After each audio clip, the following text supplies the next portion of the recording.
Novak Djokovic has won his 100th Australian Open match, and my goodness did he look good, taking out Pedro Martinez 6-3, 6-2, 6-2, and he looked amazing. Forehand crosses, backhand down the lines, serving amazingly. My goodness, did he look good, and I can't wait to show you a few vlogs from the Australian Open from Melbourne Park in the coming days and weeks at the Australian Open from Rod Laver Arena, showcasing the world's best tennis players. Keep an eye out for those vlogs. Novak Djokovic having won a milestone 100th career match at the Australian Open. He's the only player in tennis history to have 100 plus wins at 3 different surfaces, at 3 different slams of course as well, and 95 wins at all 4 slams. Well, Novak Djokovic would also have 100 wins if he wasn't defaulted and played that 2022 US Open, but it is what it is, and Novak Djokovic is looking for at least 102, of course 106 wins, but 102 wins is what Roger Federer has at the Australian Open, and he's really playing well in that first round. Looks okay. He called out the media in the Serbian media, saying the Australian media, the international media, always looking to create some sort of negative media headline in the days prior to the Australian Open regarding Djokovic himself, and can never look to the positives. He himself saying he trained in the gym, played for 2 hours beforehand, before going on the court for an extra 15 minutes, before saying that's enough, but that was misconstrued as Djokovic having a neck injury. My goodness. The media once again having its way at the Australian Open. We saw what happened with Tony Jones last year. 38 years young and still moving like this. Novak Djokovic's athleticism is simply unreal. He was going for some crazy bowls. I almost got a bit nervous a few times saying, Djokovic, maybe leave that bowl. Make sure you're staying healthy, not straining any hamstrings this year. He was looking very good. A few times he was making sure he was loose, stretching his glute, his hips and whatnot. He looked very good. I was very happy with his level. Martinez, a Spanish grinder, and Djokovic was able to play his way into the match. In saying that, he started the match off on fire, really going for his shots and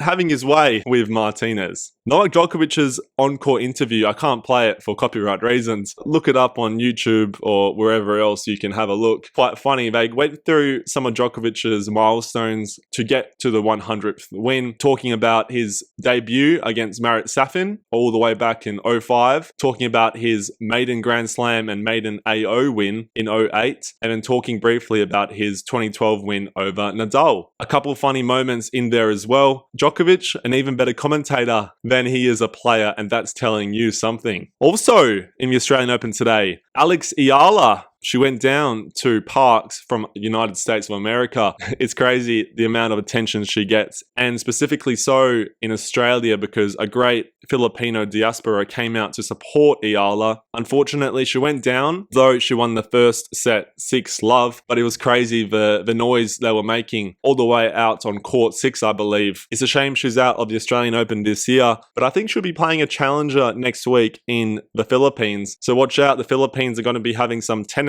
hysteria for the next decade to come. Alycia Parks, also a great positive attitude, talking about how although it was a tough loss today, but dropping this here as a reminder to be happy about living out your dreams, even if it comes with the bad days. She's still really young. She's a bit of a project of the Rafael Nadal Academy. They have a pretty good connection, Eala and Nadal. Potentially Nadal could coach her in the years to come. But Eala, I'm impressed with her game. Just liking a bit of cardio, perhaps a bit of power, and Parks outpowered her at times. She's just a bit inconsistent in this early stage in her career, but definitely a player to look out for the years to come. And just briefly here, FAA, unfortunately, he went down with a leg injury against Nuno Borges. Felix, for me, was a chance to perhaps be one of those X factors on the top half of the draw, but he went down, had to retire. And now Alcaraz on the top half of the draw mostly has to deal with Medvedev and Zverev, maybe Dimonor as well, we'll see. But it's looking interesting. Alcaraz had a great win on the opening round last night. We'll see how it goes. A great tournament so far, and it's only the second day or going into the third day now. A great tournament, a great organisation, the Australian Open, and what a privilege it is to be showing you in the coming days what it's like, once again, to be at the Australian Open. Thank you, and until next time.